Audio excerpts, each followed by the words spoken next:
Well, welcome to the Constitutional and Legislative Affairs Committee meeting on Monday, 30th of April 2018. We have a full attendance, so there are no apologies. Are there any declarations of interest? As there are none, then I'll just go through the handling, housekeeping arrangements. In the event of a fire alarm, members should leave the room by the marked fire exits and follow instructions from the ushers and staff. There is no test forecast for today. All mobile devices should be switched to silent mode. The National Assembly for Wales operates with both the medium of Welsh and English languages. Headphones are provided through which instantaneous translation may be received. For any that are hard of hearing, these may also be used to amplify sound. Do not touch any of the buttons on the microphones, as this can disable the system, and ensure that the red light is showing before speaking. Interpretation is available on Channel 1 and verbatim on Channel 2. So we move on to item 2 then. Instruments that raise no reporting issues under Standing Order 21.2 or 21.3. We move on to the Safeguarding Board's General Wales Amendment Regulations 2018. Any comments from, so no comments on that. Any comments from members? Okay, so we note those. Item 3, instruments that raise issues to be reported to the Assembly under Standing Order 21.2 or 21.3. We have the composite negative resolution instruments, and you have before you the regulations, the transposition note, explanatory memorandum and report. These regulations are part of a package of measures to transpose Council Directive 2013/59 Euratom, laying down basic safety standards for protection against the dangers arising from exposure to ionising radiation. Refer now to the Assembly lawyers for any comments. Only to note these have been made by the Secretary of State and the Welsh Ministers, so they lay before the UK Parliament and the Assembly, and they are in English only. Okay, any comments? There's none. That's just our usual issue with the English only in these circumstances. Yes, yeah, absolutely. Well, plus, in the event of Brexit, what happens? Because this is Euratom, isn't it? Sorry, what? In the event of Brexit, after we leave Europe, Euratom? I'm not sure what the latest is on Euratom, I'm afraid. Right, okay. Well, we're implementing the directive now in any event. And it would become part of retained law, of course. Item 4, papers to note. Scrutiny of regulations made under the EU withdrawal bill. You've got paper 6, letter from the First Minister dated 25th of April. Letter from the Llywydd, 25th of April 2018, letter from the Minister to the External Affairs and Additional Legislation Committee of 25th of April 2018. Correspondence really to be noted. Are there any comments on the correspondence? Well, I think it's for us to determine urgency and, control the process. I think it would just allow them to use it as a vague criterion whenever they needed, or felt the need to do it, just in case, and that's not really a very satisfactory system. I mean, it's not been their best episode, I don't think, in terms of lying low and then shouting loud as soon as they've, yes, the Assembly has spoken. I agree entirely, and we've made a point as forcibly as we can, and I think the Llywydd is taking that forward, and no doubt we will have correspondence in due course that will inform us of what the outcome of those representations have been made. We now move on to item 4.2, letter UK Government understanding of devolution. I think members are invited to note that the letter has been sent to Chloe Smith MP, the Parliamentary Secretary, Minister for the Constitution. The letter was an action from the UK Government's post-Brexit report, so that letter really to be noted. Item 5, motion understanding order 17.42 to resolve to meet in private. Everyone, is that moved? Agreed. And agreed? And we will, of course, be back in public session at 3:30 to take evidence from the Cabinet Secretary for Finance on the Brexit issues. We now move into private session.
This is a reconvened session of the Constitutional and Legislative Affairs Committee. I'd like to welcome the Cabinet Secretary for Finance to further give evidence in respect of the withdrawal bill and the memorandums that have been agreed between the Welsh Government and the UK Government.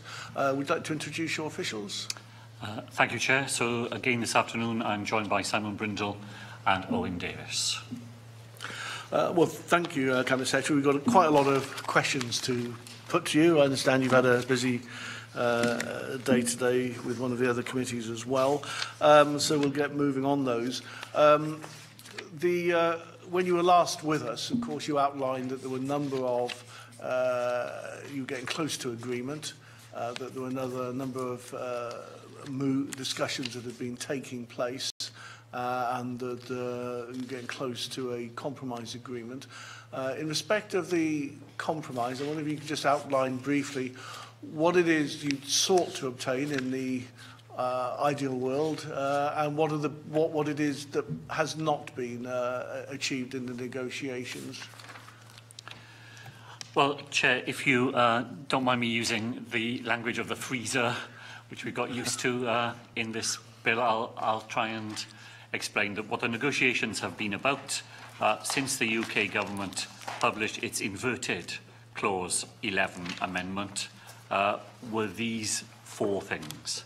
The inverted Clause 11 amendment, as you know, reversed the original proposition in which nothing was to be retained at the devolved level and everything was to be retained at the UK level, other than things to be passed back to us, and created the position in which everything was to remain at the devolved level, other than those things we agreed would be held for a temporary period at the UK level.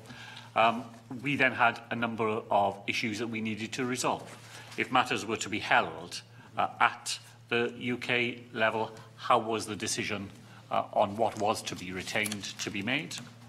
If things were to be held at the UK level, who was to have access to the freezer, who would be able to use powers while they were held there? How were matters to be released from the freezer? And how long was all this to go on for? How temporary was temporary?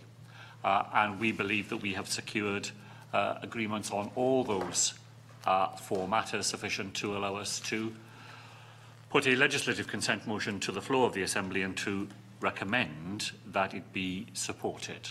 Because now things that are to be held at the UK level will require the consent of the National Assembly for Wales. While matters are held in the freezer, neither devolved ministers nor ministers acting on behalf of England will now be able to make use of those powers. How are things to be released from the freezer? Well, by a process in which all devolved governments and the UK government act together to agree frameworks which will govern those matters in the future. And now we have a sunset clause which puts a firm backstop endpoint to the length of time that these powers can be temporarily deployed in that way. Those are the four questions we started off with. We think we have satisfactory answers to them all. Hence, we are prepared to come to the Assembly with a recommendation that legislative consent be given. I think that you yourself said that the outcome is not perfect, but that there is sufficient protection. Sufficient seems quite a low bar when it comes to protecting the Welsh constitutional settlement. Why don't you perhaps elaborate on what you mean by sufficient, and to what extent this is really an agreement that's dependent on trust, or will there be sufficient guarantees in the legislation itself? Chair, I don't want to get into a semantic discussion, but I don't regard sufficient as a low bar. I think when the good Lord said in the Sermon on the Mount, sufficient unto the day is the evil thereof, he was saying to himself, well, I'm sitting a pretty low bar there. I think the word sufficient is to be taken in its normal and natural meaning, in that it is enough. It is enough for us to be able to come to the floor of the Assembly. And I think it is enough in all the aspects that I have outlined. Are there things that, had we had more time and had things been capable of being done in a different way? Well, I'm sure there are. I'll give you one example. When the powers are held in the freezer, Welsh ministers and Scottish ministers and ministers in a Northern Ireland executive are not able to make use of those powers, and that will be in the statute. English ministers will not be able to act on them either, and that is set out in the intergovernmental agreement. So we come to the same place, but by different routes. Ideally, would it have been good to have had us all covered in the legislation? Well, I probably think so. But in the time available and with negotiations going up to the very last minute, we have, I believe, secured parity of treatment, but not by an identical means. The end is the same, the means are different. It would have been preferable, on the whole, to have had both of them the same, but I don't think that it in any way amounts to a barrier to the agreement being approved. And just one further question from me before I move on to the other members. You do say in your letter of the 24th of April to David Liddington that you would have preferred arrangements to have been developed without the need for legislative constraints, with respective governments trusting each other's undertakings not to legislate in areas where we agree UK-wide frameworks are needed until they've been agreed. Trust still is a significant element of this memorandum and its workability. Well, Chair, as we said from the very beginning to the UK government that Clause 11 was unnecessary, that we should have, all of us, come through the door with our separate responsibilities, committed to reaching an agreement on a way forward, developing frameworks that we could all have played a part in developing, and that would have been an entirely trust-based solution, and the Welsh Government would certainly have been willing to play its part in that. In the end, the UK Government believed that it needed that trust to be underpinned by something in the bill. And I believe that the discussion that we have had on frameworks and indeed on the intergovernmental agreement demonstrates the validity of our position, that it is possible by detailed discussion and negotiation to reach an agreement that doesn't require legislative routes, but trust has to be built up, really. Trust doesn't just arrive on a single day. It depends on everybody working hard to develop it and then to nurture it. And I think we've made a good start in the way that this agreement has been drawn up on that process. Okay, thank you. Di Lloyd. Yeah, just a brief several questions, really. Referring to your statement in Siambr last Wednesday, you said at one point that without an agreement with ourselves, as regards the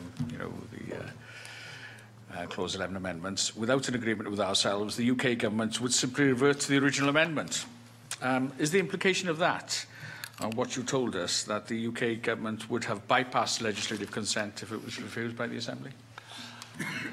Well, first of all, Chair, thank you for the question, of course, because I think it pinpoints an important part of this debate.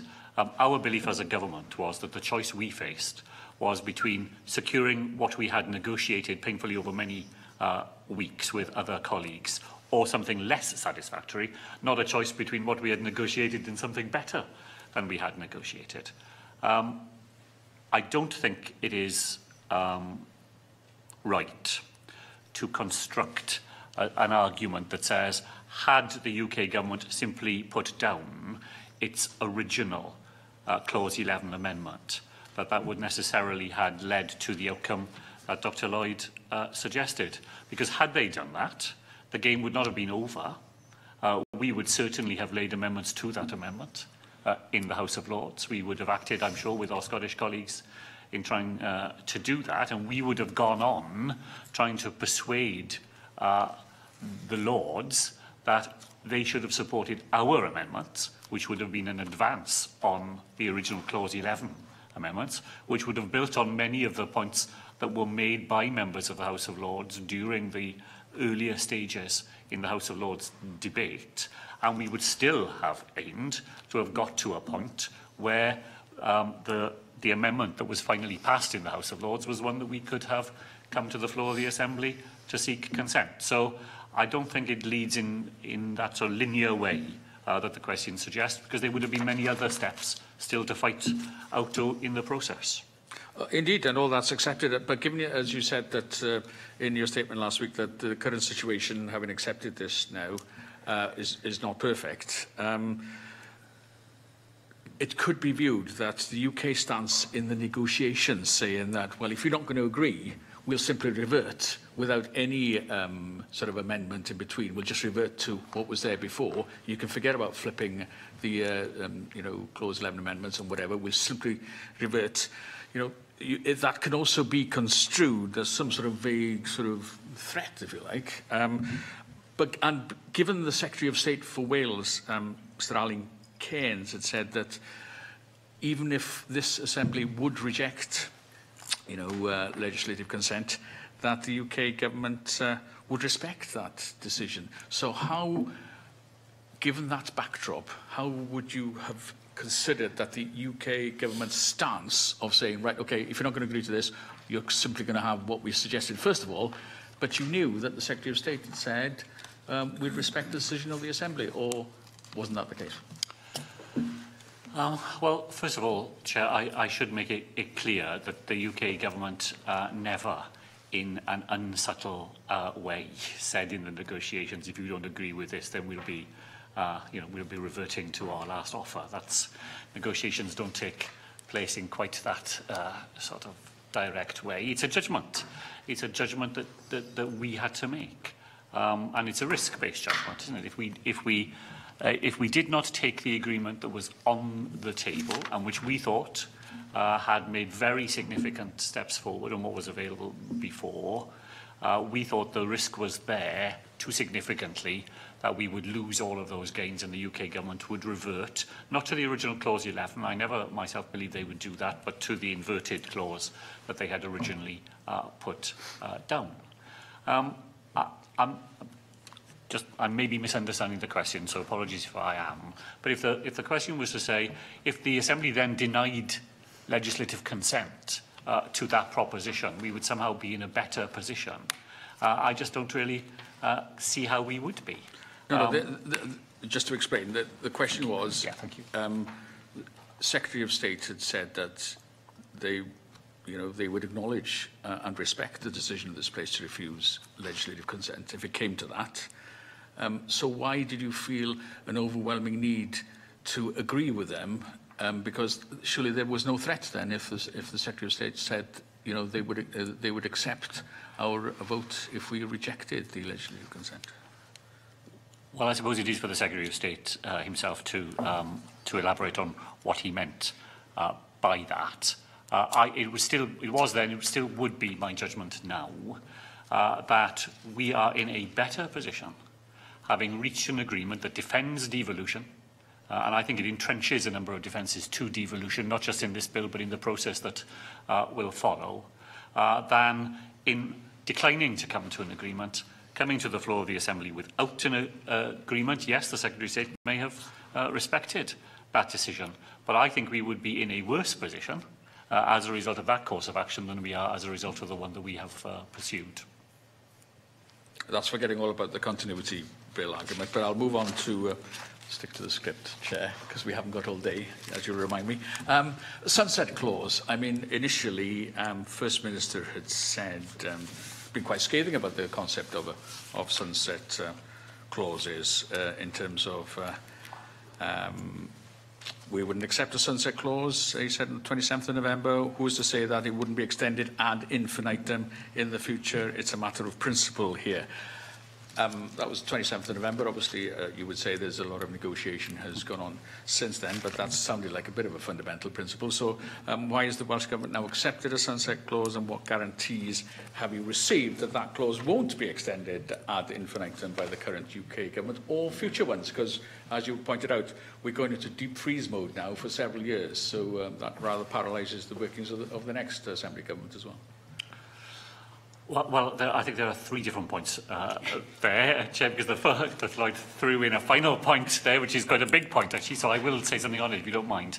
First of all, the First Minister, when he was making his remarks back in November on a sunset clause, was referring to Clause 11 as originally drafted, because at that point, no powers were resting in the Assembly. Everything was being taken back to Westminster, and the First Minister said that a simple sunset clause, based on the fact that no powers were coming here, would not be sufficient to assuage our anxieties about Clause 11.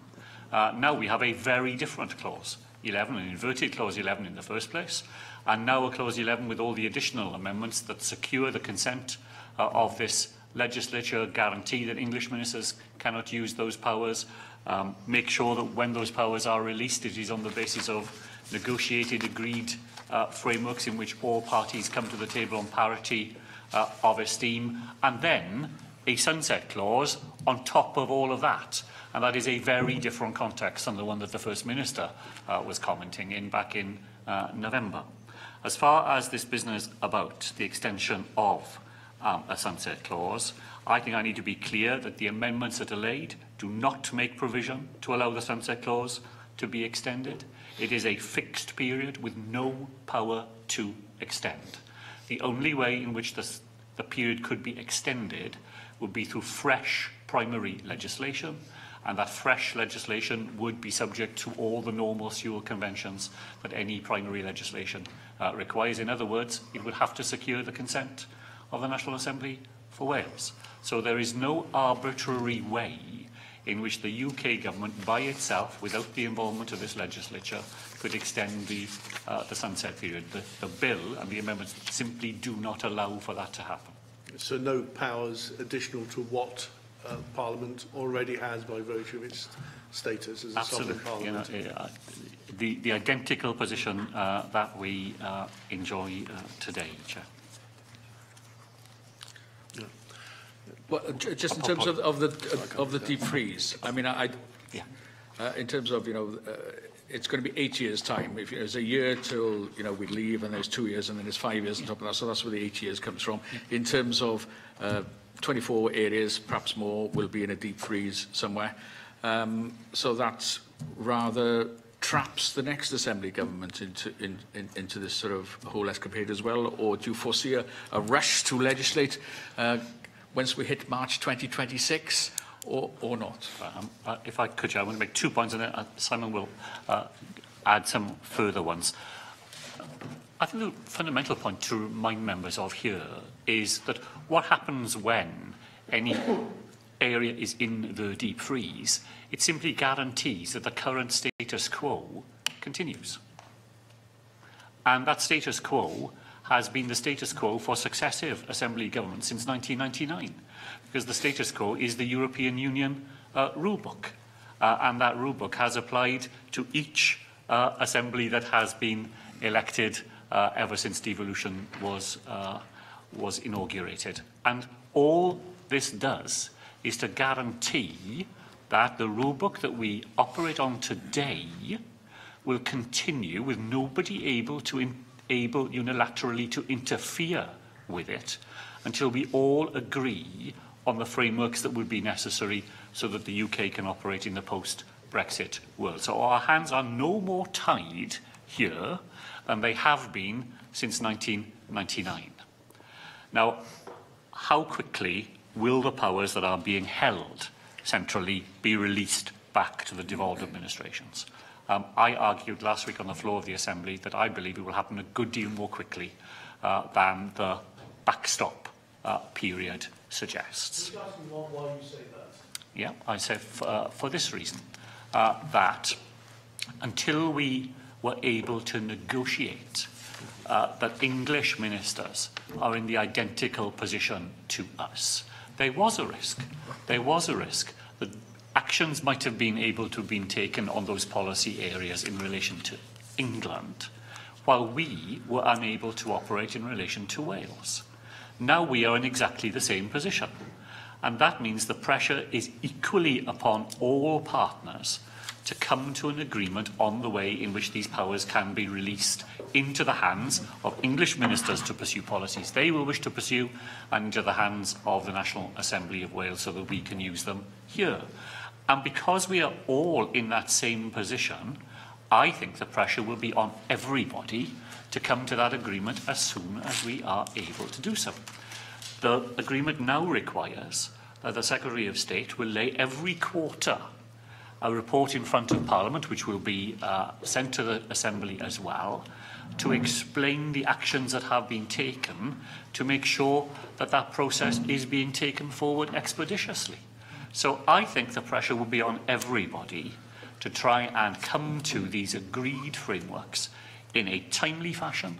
We will certainly have the 2 years of the transition period, provided that is agreed, where we're all bound.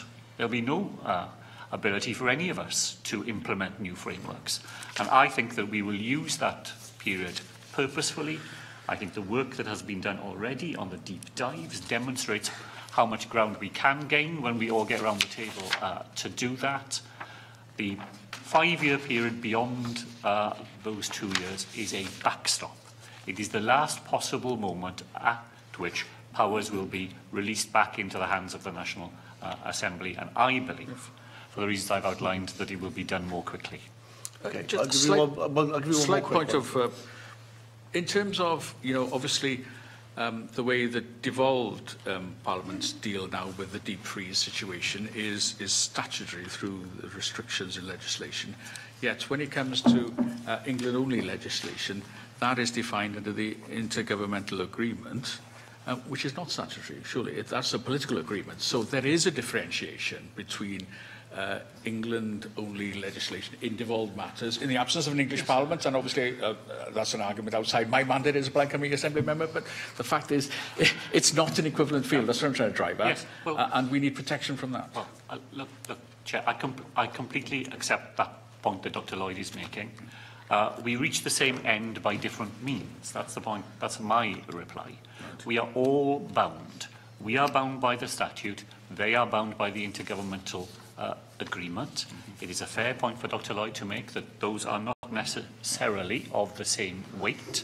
And I said in answer to an earlier question that had we had more time and were ideally able to do it, I'd have preferred that we were all in the same position. But I do want to say to the committee, as I said on the floor of the Assembly, that if anybody thinks that getting that clause in the intergovernmental agreement that binds the hands of English ministers was done in any way casually, or just put in there without people having had to be argued to get to that point, and that it wasn't absolutely seriously made as a commitment, they would be mistaken. That commitment from the UK government was hard won and hard fought for, and I know that the Chancellor of the Duchy of Lancaster, with whom we were negotiating, had to go and work hard with his colleagues to get their agreement to that being in the intergovernmental agreement. So I think we are entitled, in the trust-based way that you said, that if a government commits itself in that serious way, they intend to honour that commitment seriously. Is it a constitutional first for UK government to bind itself in that way? Well, Parliament cannot bind itself, and that was one of the arguments that was used against a statutory solution in relation to English ministers. But I at least know of no other example where we have an intergovernmental agreement of this sort. Okay. Mandy Jones. So, staying on the intergovernmental agreement, did you request that the content of that was written into the bill? Well, I think that the content of it largely written into the bill. I think the core parts of the IGA are reflected in the amendments that were laid by the UK government last week. But the IGA does go beyond the statute as well in some of the things we've just been talking about.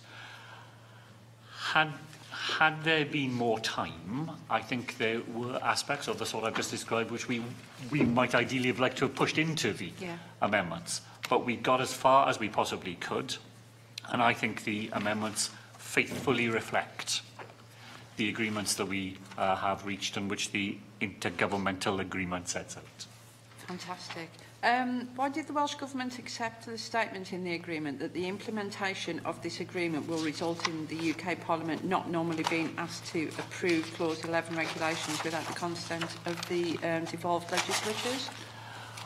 Well, Chair, we accepted that because it is just a straightforward restatement of the current constitutional position. I did notice last week on the floor of the Assembly that there were some members who were regarding the not normally clause as though it was something novel and new in this agreement. It's there in the Government of Wales Act. The founding statute of this Assembly contains a clause in Part 4 that says it is recognised that the Parliament of the United Kingdom will not normally legislate with regard to devolved matters without the consent of the Assembly. So, not normally is just part of the founding DNA of the relationship that this Assembly has with the UK Parliament, and we picked up that phrase and replicated it in relation to the additional safeguards that the intergovernmental agreement sets out. And, Chair, you know, I think we've learned something in the years since then. There have been over 100 occasions in which the Assembly has been asked to consider legislative consent to a UK bill. And there are examples, not many, I know, but there are examples where the UK government says up front that it needs our agreement, and we haven't given our agreement, when the UK government has then withdrawn the clauses from the bill to which consent was not given. So the police reform bill, to give you an example, the police reform bill required that local authorities should establish a panel to oversee police and crime commissioners.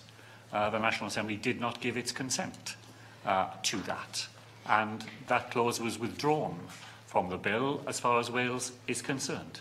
So, you know, we will no doubt sometime in the future reach a place where is not normal. And so, you know, the rule, but so far what we have established is that consent is asked for, and if it's not given, the UK government does not go ahead with the things to which consent has been denied. Are there any further questions? Okay, we're going to move on to David Melvin. Yeah, Cabinet Secretary, the intergovernmental agreement, you know, appears to rely on trust and respect and culture, and you know, so it uses kinds of phrases like that, looking for you know, either common frameworks, for instance, and not normally, and I think unreasonably withheld, these sorts of things. And, you know, I think the position of this committee has been, and clearly seen most explicitly in our report on UK governance post-Brexit, that, you know, we need more institutional rigour now. And I just wonder where we are in that respect. Do you think we've advanced at all to a firmer, clearer, more constitutional, if I can use that word, position? Well, Chair, I completely agree with the point that David Melding is making, and that was made in this committee's report and was set out in the Welsh Government's own paper, Brexit and Devolution. The other side of the European Union, we will need more rigorous, constitutionally entrenched means of conducting relations between the four constituent parts of the United Kingdom. We've been able to rely on our common membership of the European Union up until now for so many of these things. We're all bound, the UK government as much as we have been bound by the rule book that the European Union has created. When that is taken away and we are developing frameworks of our own to be agreed between the four parts of the United Kingdom, we will need better machinery than we have today. Now, I think I said to you last week that the last 6 months or so of the JMCEN have been a more constructive experience than previously. And I think that gives you some confidence that these better ways of working can be developed. I think that what we have set out in the intergovernmental agreement in relation to frameworks is a small but important step on the journey towards the sorts of arrangements that this committee has set out. Because it's now nailed down in that agreement that frameworks will be produced, not by the UK government, suddenly producing something late in the process, sending it around everybody else and saying, you know, you've got a short period to comment on it, and then, you know, sort of take it or leave it approach to things. But we will all be equally involved from the outset. And by the time a framework emerges, and hopefully by the time it makes its way for the consent of the National Assembly, it will be genuinely on that shared, trust-based, jointly produced basis. But we've got that commitment in relation to frameworks. Now we need exactly that spirit to be applied to the way we do business more generally between us. The JMC is not a sufficient vehicle for that.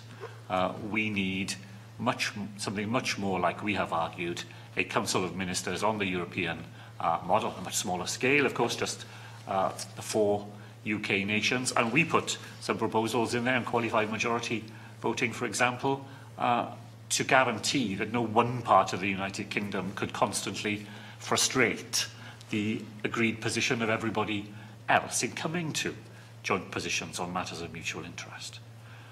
So I think what we have here is an example, albeit in miniature, of how those bigger relations should be conducted. It therefore takes us an important step on that journey, but there is still a considerable way to go. And David Liddon, in his letter to you, is very polite and urbane, as anyone who's met him would say. That reflects his personality. But there's not much that's concrete there. Just say, the successful collaboration indicates that, we can look at these issues and for longer-term reform and all that. And you've talked very much about future frameworks and that they won't just be plonked on you, as please sign off unless you want to kick up an awful fuss, but will be, jointly work to construct. But, I just wonder what you've seen so far that gives you confidence that these are now going to be taken forward. And will they extend to the governance of frameworks? This seems incredibly sketchy to me. It's almost as if once you've agreed a framework, it's there as a perfectly existing entity that never requires any further adaptation or whatever. But, the real detail could well be in how they're applied, not in, they could be quite broad and, setting out, quite wide policy aspirations or whatever, or regulations to, govern certain standards. And then the detail will really be very, very important. So, why do you think that the UK government are now going to give this a priority, which they've not really shown in the past? Well, Chair, my answer to that, I think, would be it's because they are now being advised, and very regularly advised by their own civil servants, of the need for those governance arrangements. Because what the framework deep dives have thrown up, and they've thrown it up absolutely consistently across them all, are exactly those sort of questions. Say we can reach an agreement on a framework. What happens to it after that? What happens if one of the parties to the framework believes in 3 months' time that something that they hadn't originally anticipated has come up? What if one of the parties believes that one of the other parties is not adhering to the framework? What if a new set of circumstances arise that means that the framework needs to be revisited in some way? We have to have a book of rules that says how those concerns can be raised, who has the ability to put papers on the table to have those addressed, what would the independent adjudication mechanism be if there was a dispute over an interpretation dispute over the framework. Now, we've been saying these things from the beginning, and I said on the floor of the Assembly, we weren't making much headway with any other partner round the table. The reason I think that the UK government has come to recognise the need for it is that their own people coming to those deep dives are going back and saying to UK ministers, we think we can reach an agreement on the framework. We've made some good progress and we can see where it's needed. But if we're all to have confidence in that framework in the future, agreeing it is part of the process and not the end of it. And as a result, there is more of an appetite, I believe, amongst UK ministers to engage in the discussions that will be needed to create the governance arrangements of the future. And there have now been deep dives on the governance issue itself, so which wasn't on the original list, but it's emerged with such clarity from the deep dives on subject matters that it's now had discussions more than a day. Am I right? More than we've spent 3 days altogether working on the governance matters. I think one of the factors that is making this issue crystallise across other governments is that in each of these areas there are positions to be taken between administrations and taken to legislatures for a common agreement within a framework. So who sets the fishing quotas for the UK when it's not done in Brussels? The regulatory standards for organ donations need to be set and monitored and adapted between administration. It doesn't change devolution, but it means the intergovernmental relations have a step change. Rather than staying in touch, it's about actually jointly taking decisions on matters, and that is what is driving the pressure for increasing and enhancing the governance arrangements across these areas. And this is what in the Memorandum of Understanding on the frameworks is referred to as a broader review of intergovernmental relations, is it? And that, Chair, was agreed at the JMC plenary between the Prime Minister and the two First Ministers, and the first meeting between officials to discharge that commission will be in May. So the work is not well underway, but it's about to start, so we know it's going to be getting on with it now. You satisfied there is the urgency on it, because the phrasing is quite weak. It's sort of, well, we're going to have a look at it. We know we need to do something, and of course that was in line with the evidence that the Secretary of State for Wales, Ellen Cairns, gave that these things could be looked at. But it didn't seem that there was at the UK government level an understanding of the urgency, because effectively everything that's been agreed for it to be successful requires those new structures to actually be in place. Otherwise, the temptation is then to resort back to overriding agreements. Well, Chair, we will definitely press the case for getting on and building the governance that will be necessary for the future. I've said maybe in this committee, even in the past, that what I feel we have been up against, if that is the right way to put it, is a UK government whose hands are so full in dealing with everything else they have to deal with in Brexit, that it has been difficult to grab some attention for this with everything else that they are trying to deal with. And a Scottish government that has a perfectly proper but different constitutional ambition. The SNP government believes that Scotland would be better off outside the United Kingdom, and it comes to the table absolutely. I'm not in any way critical of that. That is absolutely their right to have that as their political ambition. But it's sometimes difficult then to get them to focus a great deal on how can we make the UK work better in the future, when their real ambition is not to be part of the United Kingdom. And of course, at the same time, is that the presiding officer is engaging with the other speakers with regard to a potential speakers conference to try and move this forward. So, presumably, there's a strong parliamentary pressure across the various parliaments to resolve this. and there is the work that this committee and the EWAL committee has done with committees, parliamentary committees in the other legislatures. You know, I think pressure from all sides. Really, you will have seen it in the reports of the House of Lords Brexit Committee, in the report of the committee chaired by Hilary Benn. All those reports make this same point, as do academic reports. The Institute of Government report that came out 2 weeks ago makes exactly the same points about the need for stronger institutional, constitutionally entrenched, as David Melding said, arrangements for the future. So the pressure is on from a wide variety of sides. It's getting people to find scarce resources in terms of attention and energy to focus on it. Should we move on to Lloyd? Yeah, thank you, Chair. Well, it's a balancing act, isn't it, between those people who want to strengthen the union and others who would see that as weakening devolution. But anyway, that's a debate for another day. In terms of the Clause 11 regulations and amendments, are you content now, as a Welsh Government, have you signed off the UK Government's amendments, or is there more work due? And the second point is, how does the bill apply the Sewell Convention to Clause 11 regulations? Or, I mean, Sewell is meant to be a statute, is it? Or is it just another political convention? Well, Chair, we saw the amendments in draft. We raised a number of technical points about them.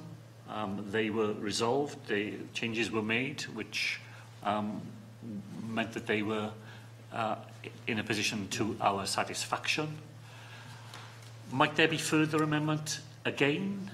I believe that David Lidington has not ruled out further possible amendments at the third reading in the House of Lords. It's not impossible that cross-bench peers, for example, might put down further amendments before next week. And as I said in the Assembly, we will continue to work on a three-way government basis on any ideas that could produce further refinements to the amendment as it currently rests. And if there's more ground that could be gained, that ground would apply to us all. I'm very keen to emphasise that. This is not a matter of having agreed one thing for Wales, and if further changes happen, that they will only apply to Scotland. We've got that agreement with both other governments. Any ground that is gained applies to us all. And if there is further ground to be gained, on wherever the suggestions come from, we're in the room, you know, doing our best to secure that agreement. As far as fuel is concerned, what the big breakthrough, I believe, in the agreement is that fuel will now apply to regulations. There was not simply to primary legislation, as it always has in the past. Now, when regulations come forward, the consent of the Assembly will be sought. Sewell is a political convention. That's what the Miller case. Is that not the case already, though, under our standing orders? Consent is required in respect of secondary legislation. Well, my understanding is that if we had not got the agreement, then the regulations that fall from Clause 11 would not have made their way to the floor of the Assembly and would not have required the Assembly to give its consent. If anybody wants to correct me on that here now, I'll be grateful for that. But that's my understanding. Owen, will, if you don't, one moment. Yeah, I think the distinction is that potentially here is that in relation to statute instruments, the SICM provisions in standing orders relate to amending primary legislation. Yes. But not specifically in relation to regulations that are meant to change our competence. And I think that's perhaps the distinction. Okay, no, thank you for that. No, we weren't sure whether that's. I wasn't clear from the document that's what was actually meant. Sorry for. Well, I think David's going to take care of consent. Yes, sorry, Dave. I might come in. Parliament will not normally receive regulations from the UK government that have not had the consent of the Assembly. but that means that you've, that can be turned around and say, to say that you have accepted there are circumstances in which regulations can be laid before Parliament without getting consent. So why have you accepted that quite dramatic principle given your original position? Well, Chair, that is just the identical dramatic principle that applies to Sewell in relation to primary legislation, and tracks back to the debate we had earlier. The Assembly could deny consent, but given the not normally clause in the Government of Wales Act, Parliament could still decide to go ahead even without our consent. So this is no different. This is the identical formula in relation to the regulations as applies in relation to primary legislation, other than the fact that we have secured some additional safeguards here, which don't exist in in the primary legislative field, because here, if the National Assembly for Wales were to deny consent, then ministers at the UK level must seek, if they wished still to go ahead, and it's no guarantee that they would do, they might decide without consent they would find a different way of addressing the same issue. But let's assume for a moment, in the way David Milding said, the consent will be denied and a UK minister decides to go ahead. They would have to seek an affirmative resolution in both houses of Parliament, as well as their own account of why consent had not been forthcoming. We would have the independent ability to make sure that legislatures had our account of that position in front of them as well. And I don't think we should assume for a single moment that the UK government is guaranteed that its point of view would prevail. Certainly not in the House of Lords. And given that there is now a level playing field in which members of the House of Lords would see the point of view of UK ministers, see the point of view of devolved ministers, and be able to make a judgment between them, and we would certainly be in there, pressing our case, as we have on the withdrawal bill, very successfully in the House of Lords. We would be in there making our case there too, and I don't think we should for a moment just assume that UK ministers would automatically get their position to prevail. And I accept that the right to lay information and the reviewing chamber is a check in Parliament. That's not insignificant. But play a lot of store by not normally. Now, to a layperson, a warm day in November is not normal, and a cold day in July is not normal. So, how are you using normally in this regard? Well, in exactly the same way, Chair, as it is set out in the Government of Wales Act itself. So there's no difference to the form. We pick up the formula that is there in our own founding statute, and then we reapply it in the circumstances of this bill. And as I say, we've now got, quite a significant track record of how not normally actually works out. And so far, but in the way I said to Mandy Jones, the time may come when things are different, but so far the record is either that the Assembly's consent is sought and is given, and where it was sought and not given, then the UK government has not gone ahead with its original proposals. So I think normally, is built up there through custom and practice to be, quite a significant position. Things have to be pretty unlike how they have been in every instance up until now. So we're talking war, pestilence, famine, not an ordinary process of government. Not an ordinary, and of course, let's not forget the UK. So the UK government might argue that Brexit is not a normal set of circumstances. Yeah, well, taking on board what you're saying, in terms of the actual consent decision, say by the National Assembly for Wales, and I've taken the background, but obviously it is also defined, well, at the moment on the face of whatever the latest draft of this bill is. So a consent decision is defined in three ways. A decision to agree a motion. So when we agree, that's obvious consent. But Part B is a decision when we don't agree, that's taken as consent. And C, if we have a motion here refusing consent and consent. Now, if that's usual custom and practice, that's fine, okay? And, you know, I understand the various ramifications and stuff. But if it's now something vaguely new, which potentially is going to appear on the face of a bill, why say it if it's not new then? That's my point. Chair, I just don't accept that interpretation of what we have. And I've seen some of the things that have been written around this issue. What the amendment does is to set out a consent decision. And it says a consent decision can be a decision to give consent, a decision to withhold consent, or a decision not to lay a motion seeking consent one way or the other. It does not. It simply does not amount to a proposition that to say you don't agree with something can be interpreted as an agreement. But what you're suggesting is that the provision for proposals to be laid in both houses of Parliament with a statement, and for Welsh Government's statement to also to be there as well. I think you're suggesting that is a significant strengthening of Sewell, or an additional element to Sewell that didn't exist before. Yeah, no, I absolutely say that, and that was what I said to David Melding.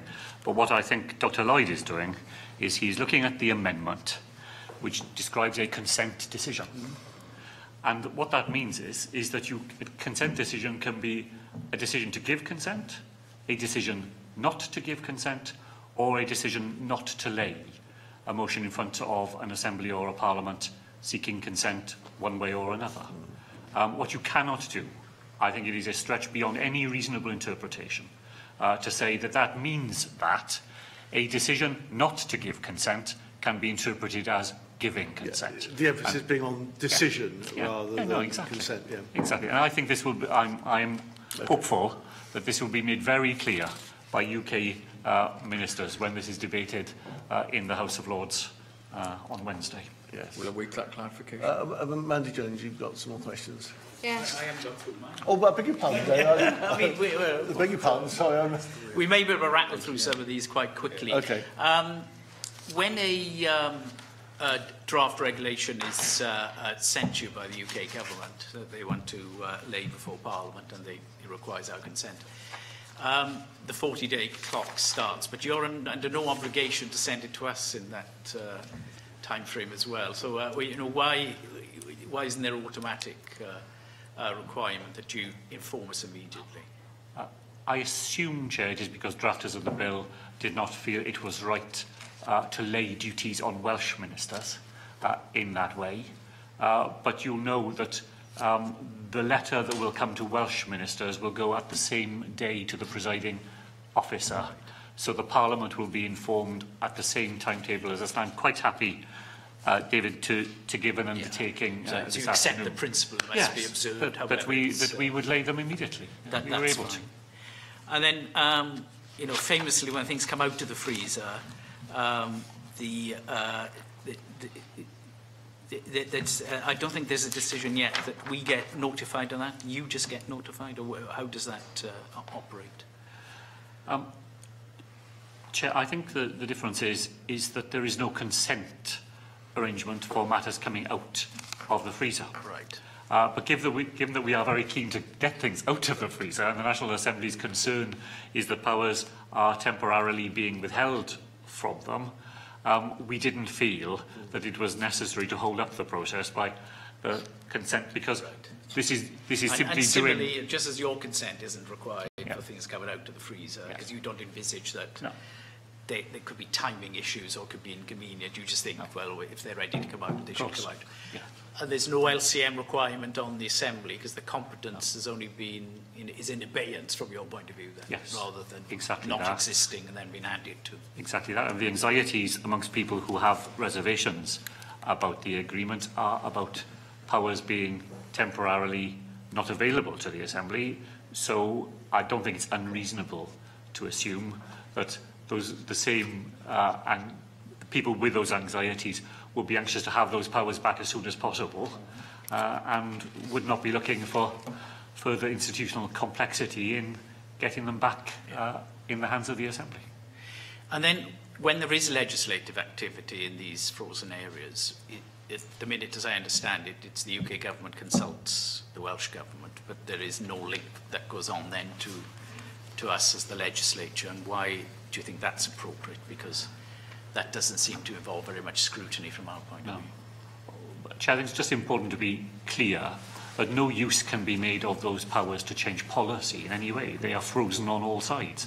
The only changes that UK ministers can make are technical changes, just to make sure that the law is able to operate effectively post-Brexit. So this is the business about, you know, if the statute relies on a named European Union body that is no longer part of the landscape here, that a different body would need to be named. But it can't change the policy in any way.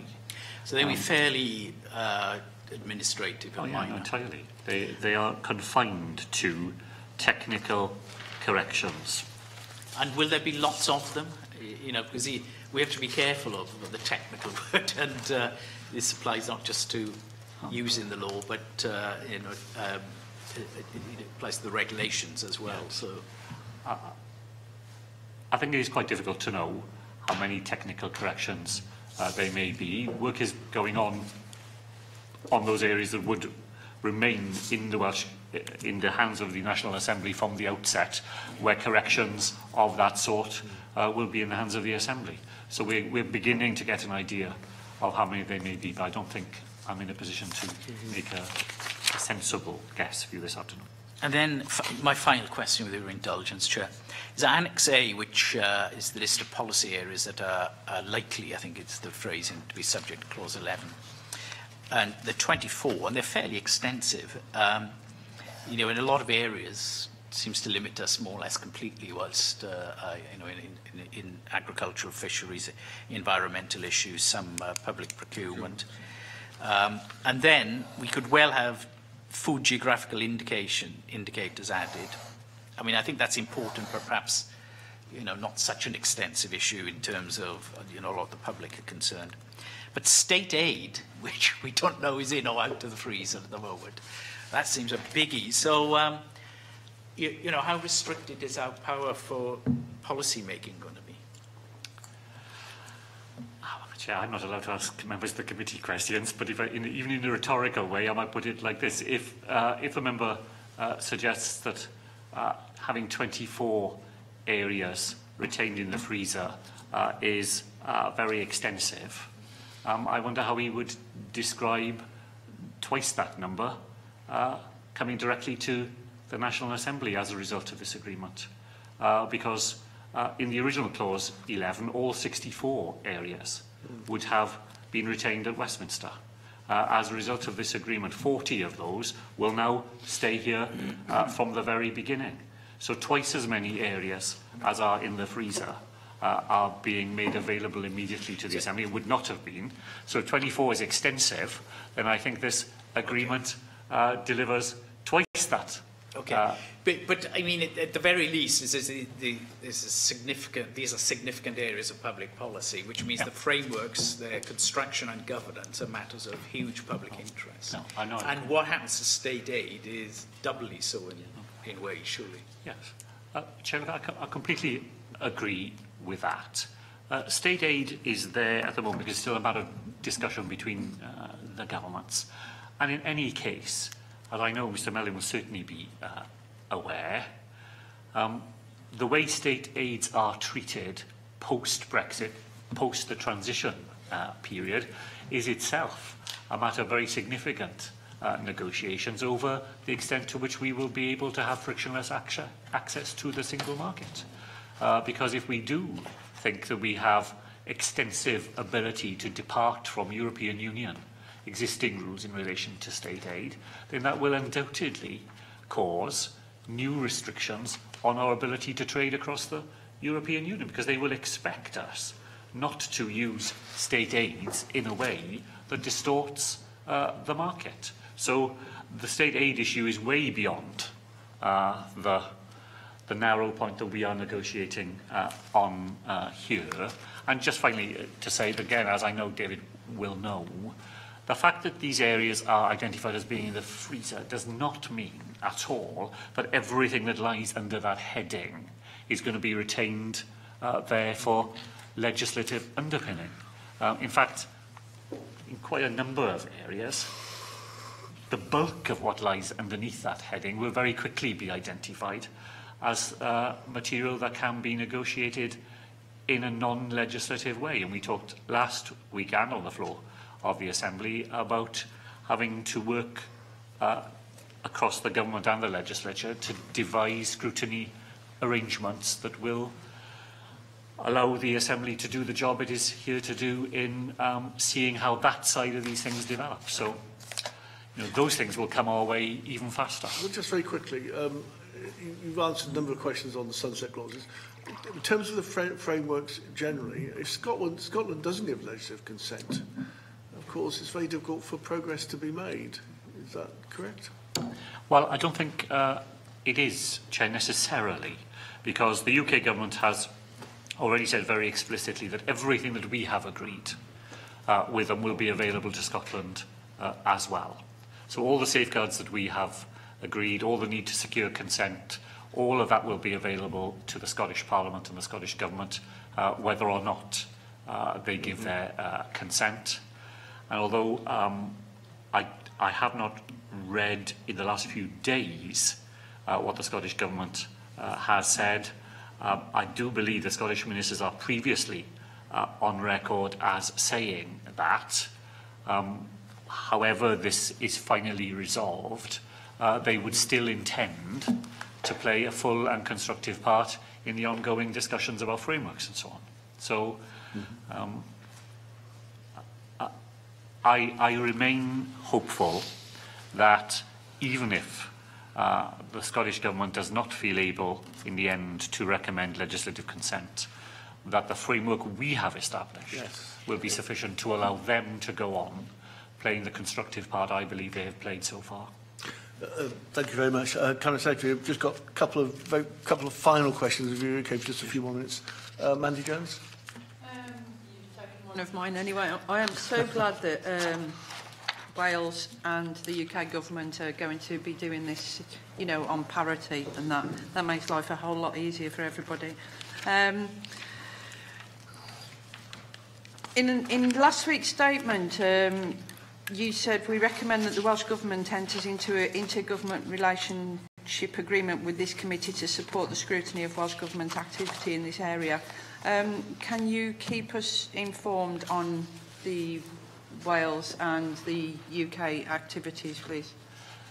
Yes, Chair, of course. I'm very happy to commit to continuing to report to this committee and to the EAAL committee on further developments in this field, and to repeat what I said last week about the Welsh Government's willingness to work with this committee where you think that would be useful in developing the arrangements that will be needed on the part of the legislature to oversee the actions that will flow from these agreements. Okay, and one very final, very technical point. Paragraph 7 of the memorandum, clause 11 of regulations will be made in accordance with the following processes. However, within the 6-step process which follows, step C says where draft regulations have been developed in line with this agreement. I mean, it implies that some might be made differently. I presume that's a drafting thing, but I wonder if you could just clarify that. You don't have to deal with it now, but possibly by... Well, Chair, I'll write to you, of course, if there's anything I need to add. But no, that wording is there, as I recall, at following representations made by the Welsh Government, because it goes on to say that we would not unreasonably refuse to recommend consent. And I was only willing to sign up to that where the process of developing frameworks had been delivered in the way that the agreement sets out. So I was not prepared to sign up to something that would bind me not unreasonably to recommend to the National Assembly the consent is given if I felt that the process of developing that framework had not been delivered faithfully in line with this agreement. The sort of honour clause. Yes, Yeah. I just wanted to be clear that I was not signing a blank cheque for anybody in saying that I would guarantee to come to the floor of the Assembly recommending consent if I felt that the process that had led to that point had in practice turned out to be flawed. Well, Cabinet Secretary, we come to the end of time, and thank you very much. I think we've gone through all the questions and points that we wanted to raise. Obviously, we'll be giving consideration in due course to the LCM itself. Transcript of the evidence will, of course, be made available. And again, thank you for attending. I know you've had quite a number of sessions on this, and we at least seem to be moving on now. Thank you very much. Diolch yn fawr.